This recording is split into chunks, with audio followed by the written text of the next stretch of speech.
Hey Gemini, Ace of Swords, clarity, seeing things clearly, having the powers in your balls in your court, so to speak. You have the power to determine what you want, to get what you want, but you're going to be picky about it and choosy, and you're not just going to settle. It's almost like you're on a fast track. You know exactly what it is you want. Some of you Gemini are sitting there shaking your head as I'm saying that. You're like, I know what I want, I know what I'm looking for, and I won't settle until I find it. Some of you have a specific life plan, like you know exactly what you want. You want a family or kids or to adopt pets or to travel, whatever it is. You're very in tune with where you're going for the next, I feel like for the next couple of months, maybe even the next year or so. So you're kind of like, if it doesn't fit, I'm not going to do the round peg in a square hole type maneuver. All right, the next card you have is your current position coming into the month, and you have the Seven of Wands. So Seven of Wands is a defense card. This is a strategizing card. This tells me you definitely have somewhere you're going in life or somewhere you want to be, and you're kind of like, okay, I'm willing to have somebody come along for the ride, but I'm not going to change. I'm not going to change what I want out of life in order to find somebody. It's like you're happy being alone. You're fine being alone. You'd like to meet somebody. You'd like to have that companionship. I mean, come on. Gemini is represented by the lovers card. So we obviously know that you do well in companionship, but you're not afraid to be alone. You're not afraid of the solitude. You're fine with it. Again, this is like the Seven of Wands is the priorities. It's a defense card. It's getting your priorities in straight, having a strategy, and defending your home, if that makes sense. I feel like, a lot of you might be single parents, or you've worked really hard to get where you are in your house and different things. And some of you are just in the upswing of starting those stages, and you're just kind of like, before when a relationship has come in, or before when people have come in, it's been like a swarming effect. Everything revolves around them. Maybe you've dealt with a lot of narcissistic people, but I feel like Gemini, a lot of you have let your guard down, so to speak, when people come into your life, and you're just like, I'm not willing to do that. So I'd rather be alone than to screw up everything I've accomplished. Not that it has to screw anything up to meet somebody, but I feel like you are on the defense with these two cards because that's something you've experienced before. The next card you have is how you're feeling coming into the month, and you have the King of Pentacles. Now, this is very business-like. This is somebody who's very established, who's very stable, has their goals. So that's what this is telling me. You're just wanting to get to a stable place.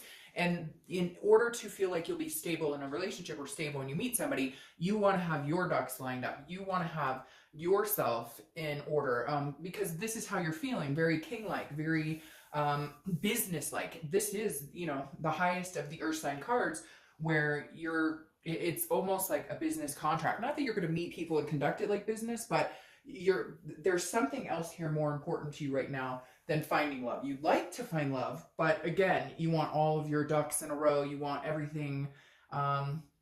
You want the stability. That way, if somebody comes in, you're stable, and it's almost like you feel like if you put your stability out there, you'll meet somebody who matches that stability, and that's really what you need right now.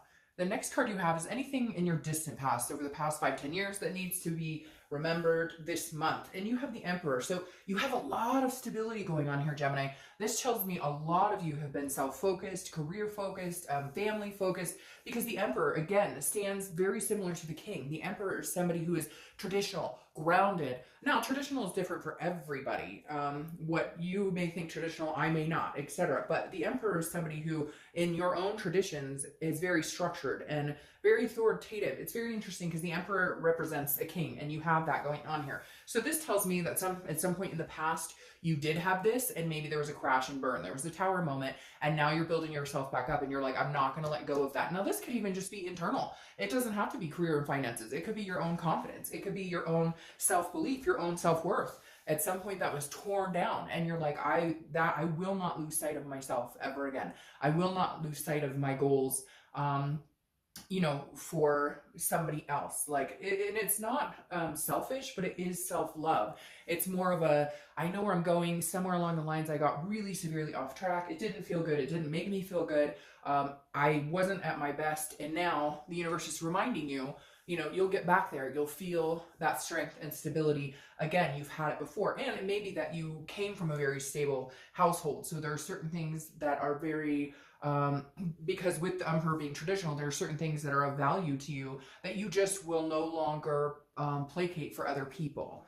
The next card you have is your immediate past. Over the past few months, past couple of weeks, month or so. Gosh, and look, you've got these Emperor cards and King, Knights coming up. Now you have the Knight of Pentacles. Again, very strong earth energies. You may be dealing with a Virgo, Capricorn, or a Taurus.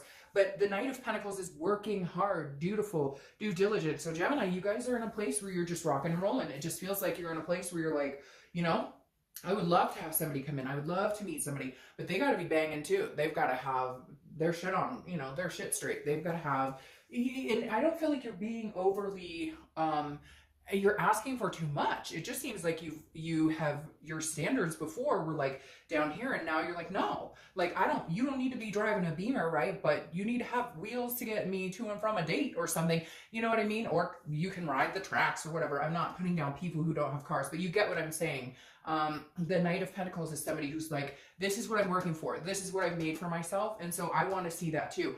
I don't, you know, like I'm not, you're looking for your equal, so to speak. I'm not being like, hey, you better have $1 million in the bank, but I'm like, hey, can you keep your cell phone on type deal, okay? The next card you have is your distant future, which is beautiful. I love this for you. It's the Star. It's the one coming in. The Star is hope. The Star is faith. The Star is a belief in something much bigger than yourself. And the Star is coming towards you, Gemini. And I think mostly because you are keeping yourself at that level. Man, for some of you, I feel like you just had these tower moments, which is ironic that I said that because the Star comes right after a tower moment. But the Star is hope, it's inspiration, it's self-esteem. So it really does go along with what I was talking about here. With at some point you let yourself go, your self-worth, your self-value. This could even be like an abusive relationship. This could be meeting people who just pulled the wool over your eyes, manipulation, because you come in here with this defense against the manipulation. So the Star card is saying somebody's coming along who will break those boundaries with you, who will break down those walls and allow you to see that they're real, they're genuine, and they aren't going to treat you like everybody else. The next card you have, and there they come. The next card you have is the Page of Wands. The Page of Wands is a spark. It's a curiosity. It's a confidence. So I usually use this as that spark, that communication card. Somebody will be communicating with you throughout the month. It may not be the one, okay, that may be coming a little further, but this will be somebody who maybe gets you out of this shell, that gets you, again, I'm not sure what my cat is chasing, but hopefully it's not something giant because he's going at it pretty hard. So sorry if you can hear that in the background. But again, the Page of Wands is like a new glimpse of hope, a new glimpse of this actually being real for you, a new glimpse of I can actually have it all. I can have a good, stable career. I can work my ass off to get where I'm going, but also have the expectations that there's somebody out there who's willing to do that as well. The next card you have is something that's coming in throughout the month. It could be beginning, middle, end. This is something tangible, and you have the Three of Pentacles. Again, third-party energy. Now, this could be more than one person coming your direction, but the Three of Pentacles is working together. It's a teamwork, some sort of team building. So this may be somebody who comes in who's more of a friendship energy, and then you build on something else. I feel like some of you, again, are that guarded, because this is an accomplishment, a satisfaction card, but it takes teamwork. It's almost like baby steps. Like, you're going to let them in a little more and a little more, and they're actually going to show you that they're going to put out that attentiveness to make you feel a little more secure that they are the real deal. The next card you have is how you're feeling throughout the month. Could be the beginning, middle, end. Let's hope it lasts the whole month. Nine of Cups. The Nine of Cups is wishful thinking. It's bliss. It's fulfillment. It's peace. This is like your dreaming, your wishes coming true. This is an excellent card. The Nine of Cups is just, it's deep, blissful pleasure on all aspects, firing on all cylinders. So, you know, you're really going to be feeling good this month, but I feel like you've put the work to get there. And so it's like deserving. It's a payoff, if you will. The work has paid off. The next card you have are your hopes and fears for the outcome of the month. And you have the Three of Swords, which there you go, getting back into that self-rut again. Again, hopes and fears. So this is internalizing. This is not something that's going to happen.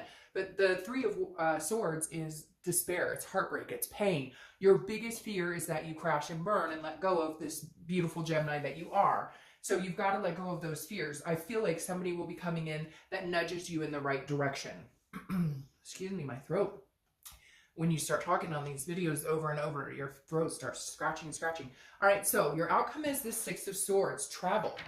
Now, this is also retreat. So some of you may decide you're not ready to date. Some of you may have really built yourself up after a tragedy, after some sort of situation, and you've been single for a while and you're good in the solitude. And some of you may decide to leave the singlehood. I don't feel like that's the majority of you. For a lot of you, I think this is travel, actually going somewhere, taking a vacation, meeting somebody.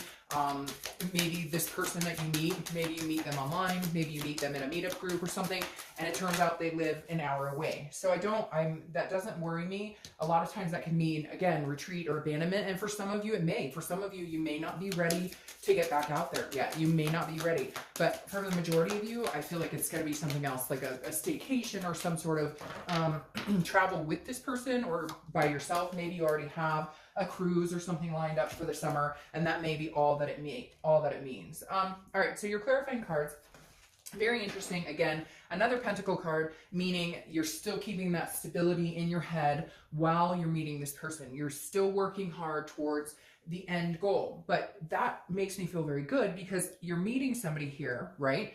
But you're not letting go of everything you've built. So it tells me you're going to meet somebody that you can stay in that stable place with without feeling those tower moments. And then you have the 8, and 8's very interesting. Maybe something here for you. The number 8, maybe 8 weeks, 8 days, 8 months, etc. But you have the 8 of Wands here. The 8 of Wands is quick movement. It's very fast. It's movement that you cannot control, swift. It comes in quick. So I think this person is going to come in, kind of break your walls down a little bit, and then they're going to move into the direction of the Star card. Then they're going to move into, this is the real deal. I'm the real deal. I know you've been nervous. I know that, there's some insecurities here. I know that you're holding back, but I'm not letting you hold back anymore, because I'm coming in quick. I've let you know that I'm attentive. I've let you know that you're somebody I could see myself with. And I think this person's a keeper. I don't think they're going to let you get away easy. And I think you may push their buttons. I think you really may push their buttons, see how far, how long they're willing to stick. And I think you're going to be pleasantly surprised, Gemini. I don't see it happening right this second. I think, again, this is going to be slow going. This may even start off as a friendship, like I said. But something very deserving is you're coming your way pretty quick, Gemini.